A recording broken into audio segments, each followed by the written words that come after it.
In this tutorial, we're going to go ahead and cover how to use default Photoshop actions in order to create a vignette effect. A vignette effect is kind of where you create this oval feathered edge.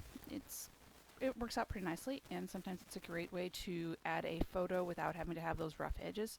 Also gives you a great way to get rid of some of the stuff on the outside.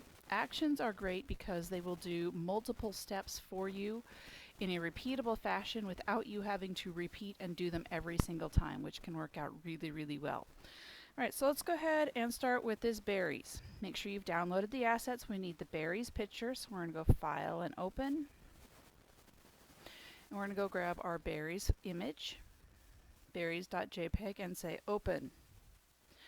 Let's do a File and a Save As. Let's do first initial, last name. And berries. And JPEG is fine. Make sure you pay attention to where you're saving it. Alright, so now I do want you to do the image. Oh, say OK. Let's do an image size.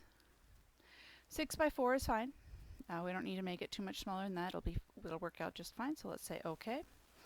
So let's go ahead and take a peek at your actions. If you don't have it open, if you aren't under Windows and Workspace Essentials, you should have on the side a little arrow. That is your Actions panel. You can also find it by going Window and Actions to find it as well. So Window and Actions. Alright, so the first thing we need to do is draw a marquee. A marquee is like an imaginary circle. It's not actually a shape. It's the dotted line one at the very, very top. It might be hiding under the rectangle. So you want the elliptical marquee.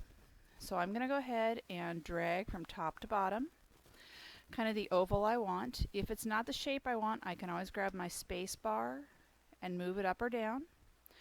I can let go of my space bar. I can then change it. So don't forget, you can adjust those selections after the fact. So I've got my dancing ants. I'm going to go ahead and let go of my space bar, let go of my mouse. So now I have my dancing ants. I now want to go into Window and go into my Actions. I want to look in my default Actions folder. There should be one called Vignette, and it's telling you have to make a selection. So if I do the drop down, I see all the different elements that it takes in order to create that vignette. So instead of me having to do each one, I'm going to go ahead and push play, which is the go forward triangle here at the bottom. It's going to say, how much do you want your feather radius to be? The smaller the number, the more exact the line you're going to get. So let's try one with 5, and I can show you kind of what's going on. And we'll say OK. And it's going to go through that whole process. Look at your history panel. It shows you all the different things that it created for you, all with just a click of a button. I'm going to back up to my marquee. I'm going to show you the feather that's a little bit bigger. So you can always go backwards and forwards in your history. Let's go to Actions. Let's go to Play.